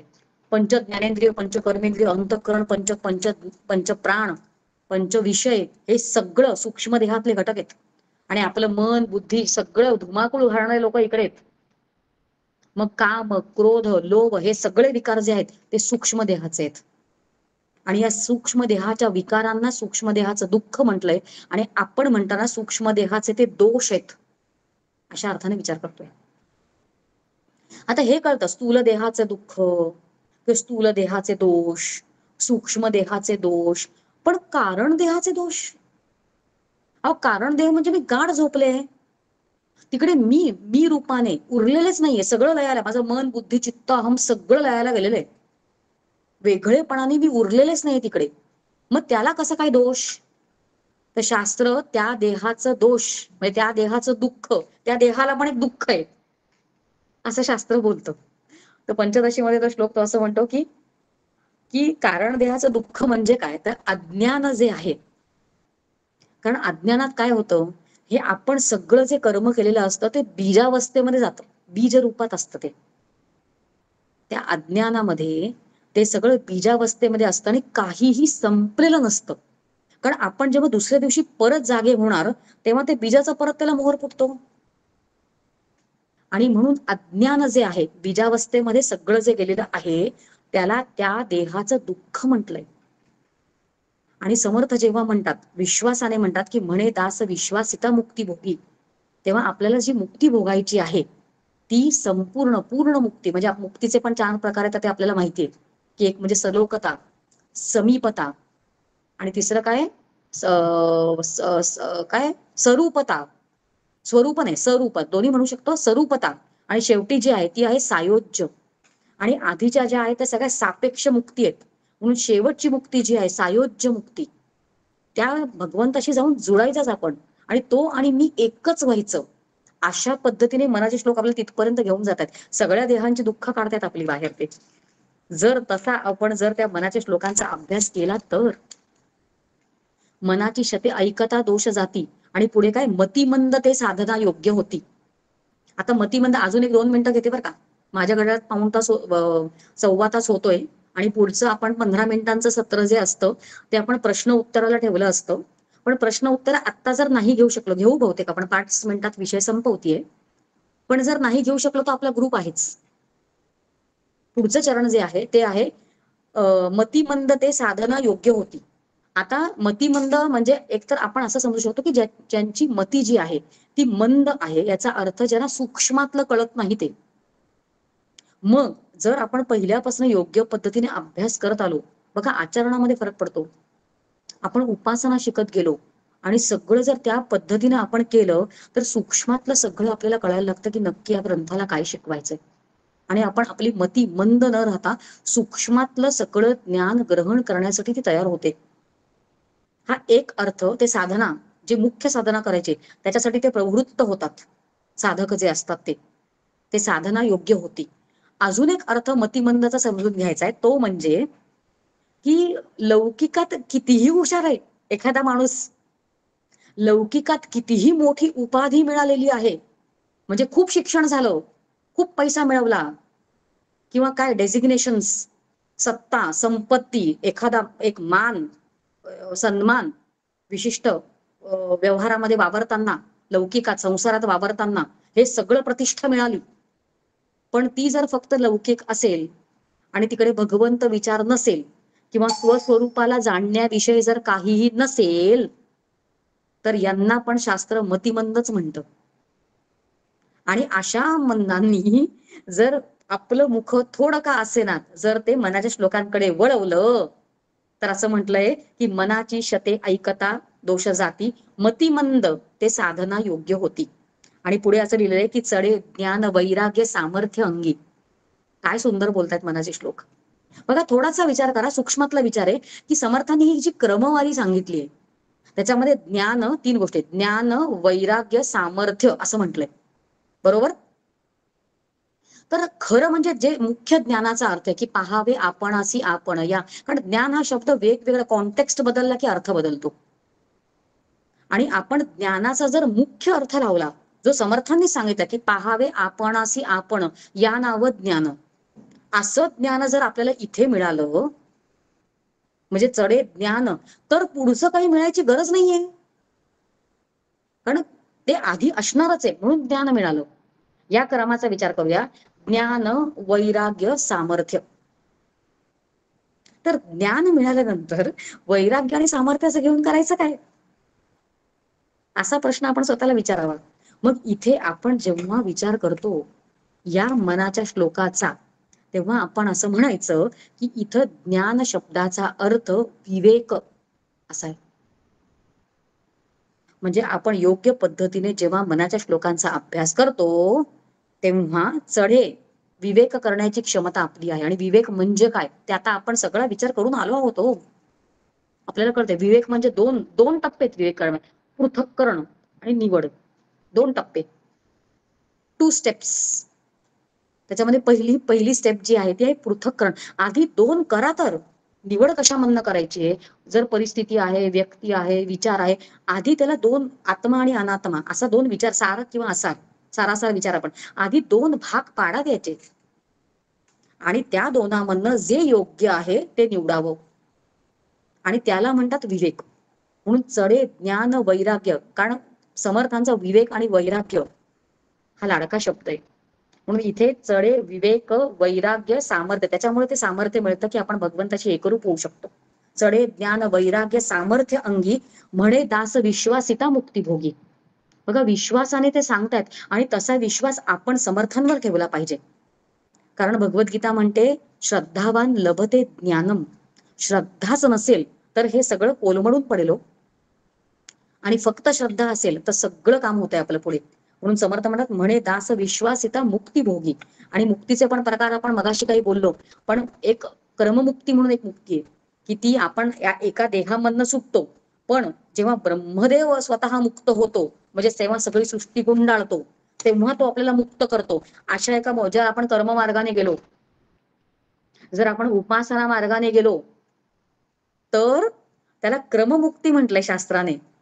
पण जी अंतिम भक्ती आहे, कारण समर्थ इथे म्हणतायत की हा भक्तीचाच पंथ आहे.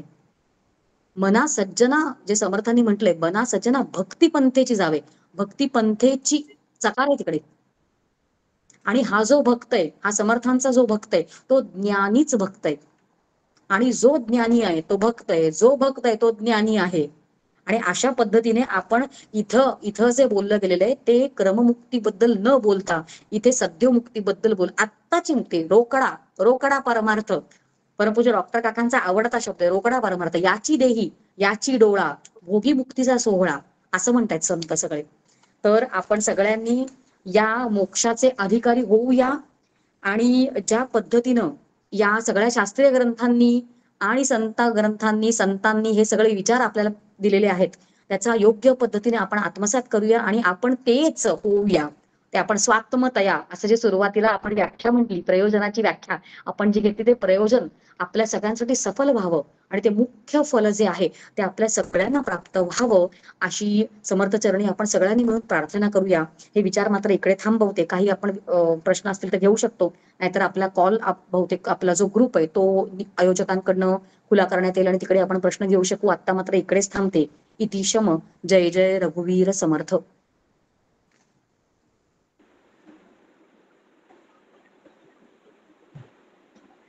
आवाज येतोय राहुल? हो येतोय. हा, खूपच सुंदर विवेचन. फलश्रुतीच्या या श्लोकाचं विवेचन ऐकताना आपण संपूर्ण या मनोबोधाचा, मनाच्या श्लोकांच्या या मनोबोध या ग्रंथाचाच विचार केलेला आहे. याचं प्रयोजन, फलश्रुती, शास्त्रीय संकल्पनांचा आधार घेत आपण खूप छान पद्धतीने आज समजून घेतलं. आणि आपल्या आचार्या शमिकाताईंनी आपल्याला एका वेगळ्या उंचीवर नेऊन ठेवलेला आहे. आजच्या विवेचनावर आधारित जर कोणाला काही प्रश्न विचारायचे असतील तर आपल्याकडे एक 10 मिनिटं प्रश्नोत्तरासाठी आहेत. ज्यांना प्रश्न विचारायचा आहे त्यांनी स्वतःला अनम्यूट करावं आणि प्रश्न विचारावा, नंतर म्यूट करावं, म्हणजे आचार्यांचा आवाज स्पष्ट ऐकायला येईल.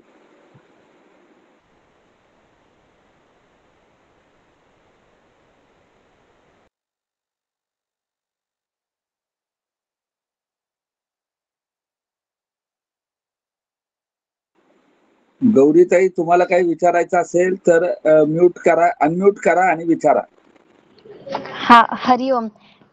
क्षमिका मावशी, नमस्कार. स्थूल देह म्हणजे काय? स्थूलदेह म्हणजे जो अन्नावर पोचणारा असतो, जो आपल्या सगळ्यांना एकमेकांचा दिसतो, त्याला म्हणतात स्थूलदेह. कारण शास्त्रीय पद्धतीनुसार आपल्याला 4 देह आहेत आणि त्या 4 देहांचा पहिला देह जो एकमेकांना दिसतो त्याला स्थूल देह म्हणतात. एक सूक्ष्म देह असतो, एक कारण देह असतो आणि एक महाकारण देह असतो. आणि सूक्ष्म देह? सूक्ष्म देह जो आहे तो 25 घटकांचा आहे. तो दिसत नाही पण आहे. आता आपण इकडे आपल्या आजूबाजूला वारं आहे, हवा आहे, असं म्हणतो की नाही, हवा आहे. आता हवा आपल्याला दिसते का? पण ती आहे, बरोबर. तसं सूक्ष्म देह जो आहे तो डोळ्याला दिसत नाही, पण जो असतो, कारण त्याचा अनुभव येत असतो, म्हणून त्याचं असणं आपण स्वीकारलेलं असतं, त्याला आपण सूक्ष्म देह म्हणतो. उदाहरणार्थ आपलं मन, आता जे सगळ्यांना एकमेकांना दिसतं त्याला आपण स्थूल म्हटलं, तर आपलं मन, आता माझं मन, समोरच्याचं मन मला दिसतं का? दिसत नाही, पण ते मन आहे असं आपण म्हणतो की नाही. म्हणजे जे आहे आणि जे दिसत नाही त्याला आपण सूक्ष्म म्हणतो. आणि त्या सूक्ष्म देहामध्ये 25 घटक आहेत. ते असे 5 मिनिटात पूर्ण होणार नाहीयेत. परमार्थ विज्ञान नावाचा ग्रंथ आहे परमपूज्य डॉक्टर काकांचा, त्या ग्रंथामध्ये हे सगळे 25 घटक जे आहेत ते सांगितलेत, जे सूक्ष्म देहाचे घटक आहेत. मगाशी मी बोलता बोलता सांगितलं, आपण रेकॉर्डिंग परत ऐकू शकतो, की सूक्ष्म देहाचे घटक कुठले कुठले. पंच ज्ञानेंद्रिय जे आहे, पंचकर्मेंद्रिय जे आहे, हे सगळे घट ज्याच्यामुळे ज्ञान होतं. आपण म्हणतो डोळ्यामुळे दिसतं, दिसून ज्ञान होतं, पण डोळा जो आहे तो स्थूल देहाचा अवयव आहे आणि ज्ञान जे होतं ते त्याच्या मागे चक्षु नावाचं इंद्रिय असतं आणि ते इंद्रिय जे आहे ते सूक्ष्म देहाचा घटक आहे. हा फरक पडतो, स्थूल देह सूक्ष्म देह, स्थूल देह सूक्ष्म देह असे ते देह आहेत आपले. आणि महाकारण देह हा साधारण व्यक्तींसाठी का नाही? कारण तो सिद्धाचा, तो सिद्ध जो असतो तो संपूर्ण, आता समजा समर्थ रामदास स्वामी पण वावरतायत आपल्या आजूबाजूला, असा आपण विचार करूया, आणि ते जागृत अवस्थेमध्ये आहेत, म्हणजे मी पण जागी आहे आणि समर्थ रामदास स्वामी पण जागे आहेत. पण माझा देह जो आहे तो मला देह आहे असं वाटत असतं, कारण मी देह आहे असं मला वाटत असतं आणि ते जागृत अवस्थेमध्ये असतात. तरी मी देह आहे या भावनेमधनं ते संपूर्णपणे बाहेर आलेले असतात. त्याला त्यांना महाकारण देह असं म्हणतो आपण. त्यांचा देह जो असतो तो सामान्यांसारखा देह नसतो, म्हणून त्यांचा जो परिपूर्ण असतो अशाचा जो देह असतो त्याला महाकारण देह असं म्हटलं गेलेलं आहे. ही एक संकल्पना आहे आपल्याकडे. आणि मनाच्या श्लोकांचा 205वा जेव्हा आपण ऐकतो आहोत गौरीताई, तोपर्यंत आपल्याला हे सगळं माहिती असलं पाहिजे. आपल्याला हे सगळं माहिती असलं पाहिजे, कारण हा सगळा विचार आतापर्यंत येऊन गेलाय. आपण परत त्या आधीच्या रेकॉर्डिंग्स कडे जावं आणि हळूहळू सगळं बघावं आपण, मग आपलं सगळं आणि सगळं सांगितलंय. होय. हरिओम. धन्यवाद. हरिओम. हो, हरिओम. मी निलिमा महावर. मला नमस्कार. प्रश्न विचारायचा होता. नमस्कार. मनाची शते म्हणजे काय? मी घेताना ते 2 शते असं अर्थ घेतला. 2 शते, कारण 201 असा एक भाग आता जे मी मांडला विषय, ती 2 शते, कारण 1 शतक आणि 2 असे 2, 100 201 असा मी तो अर्थ घेतला. कारण तसा अर्थ मी परमपूज्य मंदाताईंनी याच्यावर एकदा विवरण केलं होतं, तो मी ऐकला होता, म्हणून तसा अर्थ मी आता घेताना घेतला. 201 100 अधिक 100 म्हणून ते 100 200 पेक्षा जास्ती, म्हणून त्याला 2 शते म्हटलं, असा अर्थ मी आता घेतला, कारण तो मंदाताईंनी सांगितला. अच्छा अच्छा. म्हणजे ती ऐकता दोष जाती आपल्यातले कारण ते दोष. एवढं आपल्याला श्रवण केलं, 201 पर्यंत आपल्याला श्रवण केलं पाहिजे, त्याचं चिंतन केलं पाहिजे, त्याचं मनन केलं पाहिजे आणि नुसतं ऐकणं नाही, हे पण आपण बोललो. हो, चिंतन मनन ते पण आहे त्याच्या मागे, नुसतं ऐकायचं नाहीये. होय होय. ठीक आहे. धन्यवाद. धन्यवाद. नमस्कार.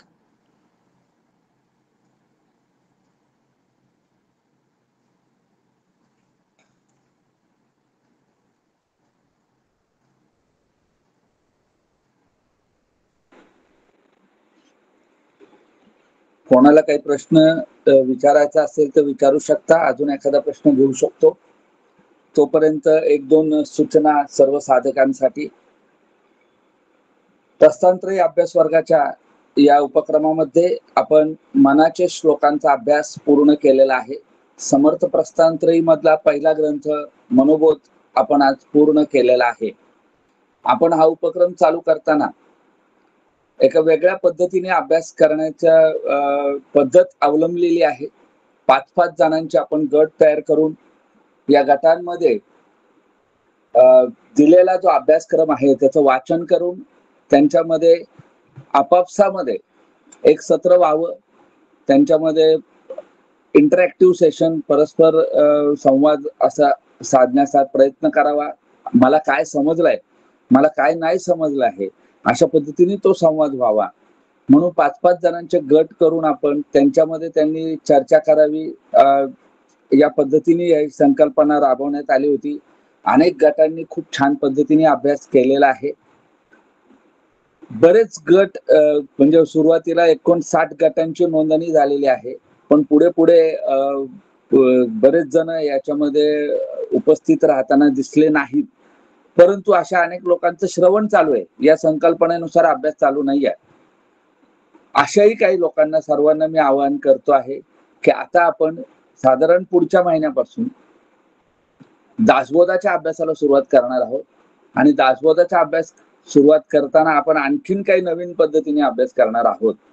तर या सर्व साधकांना माझी विनंती आहे की आपण लवकरच या समूहावर एका विशेष मीटिंगचं, ऑनलाईन मीटिंगचं आयोजन करणार आहोत. ज्यामध्ये ऍक्टिव्ह या संकल्पनेनुसार अभ्यास करणाऱ्या सभासदांना आपण आमंत्रित करणार आहोत आणि त्यांनी आपले अनुभव सांगायचे आणि हीच पद्धत आणखीन जास्त चांगल्या पद्धतीने चालू ठेवण्यासाठी आपल्याला काय करता येईल यावर थोडस विचार विनिमय आपण करणार आहोत. आणि काही जणांना उत्स्फूर्तपणे नव्याने 5-5 जणांचे गट तयार करायचे असतील की त्या पद्धतीने आपण मुभा देणार आहोत. पहिल्यांदा आपण काय केलं होतं की उत्स्फूर्तपणे नावं मागवली आणि त्याचे गट आम्ही डिझाईन करून दिले होते.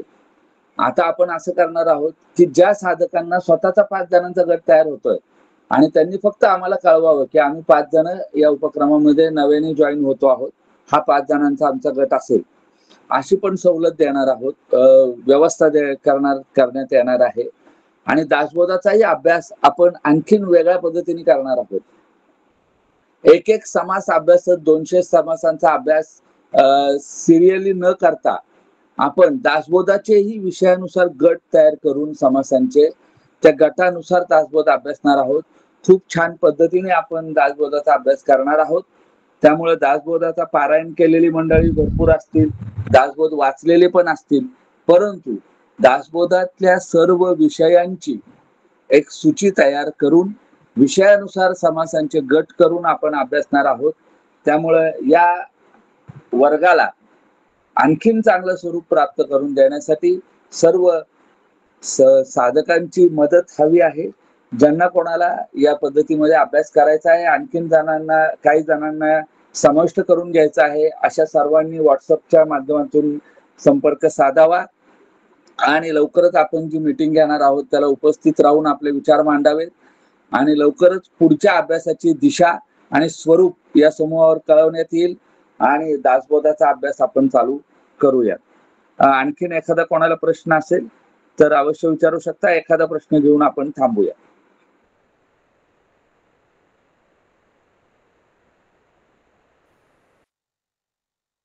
नमस्कार ताई. सूक्ष्म देहाचं दुःख जरा परत सांगाल का? सूक्ष्म देहाचं दुःख सांगताना मी तो पाहिजे श्लोक जो आहे तो मी पाठवते बरं का. म्हणजे तो मी त्याचा उल्लेख जो केला तो आहे काम क्रोधादया सूक्ष्मे म्हणजे काम क्रोध सूक्ष्म देहात असतात. आता हे सगळे कारण ते आपल्याला त्रास देतात ना. बघा आपली मनाची चलबिचल चालू असते, आपण जे हैराण असतो जास्त, जरी आपलं स्थूल देह प्रकृती समजा आपली चांगली आहे, म्हणजे स्थूल देहाला समजा कुठलीही आपल्याला व्याधी नाहीये समजा, पण तरी पण किती वेळा तरी आपल्याला असा अनुभव आहे की आपण आनंदात नसतो. कारण आपल्याला कुठलं तरी दुःख, तो माझ्याशी असंच का वागला, तिने असंच का केलं, जो काही क्रोध आपल्याला येतो. कारण क्रोध जो आहे तो सूक्ष्म देहातल्या घटकामुळे येतो. कारण हे सगळे मन, बुद्धी, चित्त, अहम हे सगळे घटक जे आहेत ते सूक्ष्म देहाचे आहेत. आणि तो सूक्ष्म देहामधले घटक, आता मन जे आहे ते वायू तत्वाचं आहे. तर हा वायू एका जागी कधीच थांबत नाही, तो त्याचं काम करतच राहणार आहे. त्याच्यामुळे आतमध्ये चलबिचल चालू असते. या सगळ्या संकल्पनांना त्या देहाचं दुःख म्हटलंय शास्त्राने, की त्याच्यामुळे आपल्याला किती त्रास होतो त्या मनामुळे. माहितीये की नाही आपल्याला केवढा त्रास त्या मनामुळे. मनकल्पितच जग आहे सगळं. मुख्य दुःख कर त्याच्यामुळेच आहे.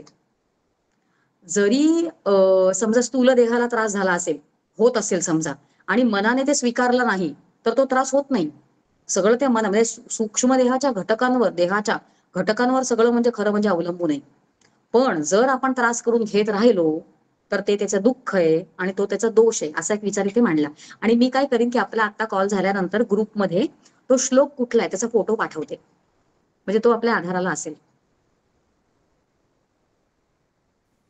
धन्यवाद ताई. कळलंय ना? कळलं तू असं काय सांगायचं? विचार कळला ना?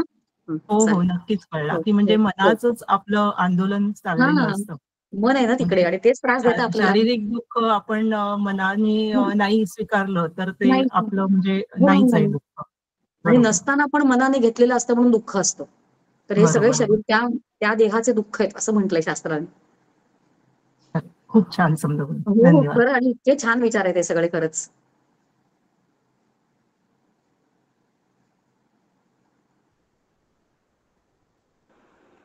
आणखीन काही प्रश्न असतील कोणाला तर पुढील काही कालावधीसाठी आपला व्हॉट्सअप समूह सर्वांसाठी खुला असेल. आपण व्हॉट्सअपच्या माध्यमातून देखील प्रश्न विचारू शकता. एका स्वतंत्र ऑडिओ क्लिपच्या माध्यमातून आपले आचार्य या पुढील काही प्रश्नांना उत्तर देतील. आज आपण इथेच थांबूया. संदीप, प्रार्थना घेतो शेवटची. हो. भावी पूर्ण कृपा गुरु मजवरी, प्रार्थित भावे तुला. वारी सर्व अरिष्टने उनलया, संमोह जो वाढला. अज्ञानांधजनासी मुक्त करुनी, शांतीपदी बैसवी. विनती हीच असे न मागत दुजे, भक्ती तुझी ही हवी. सद्गुरुनाथ महाराज की जय. जय जय रघुवीर समर्थ.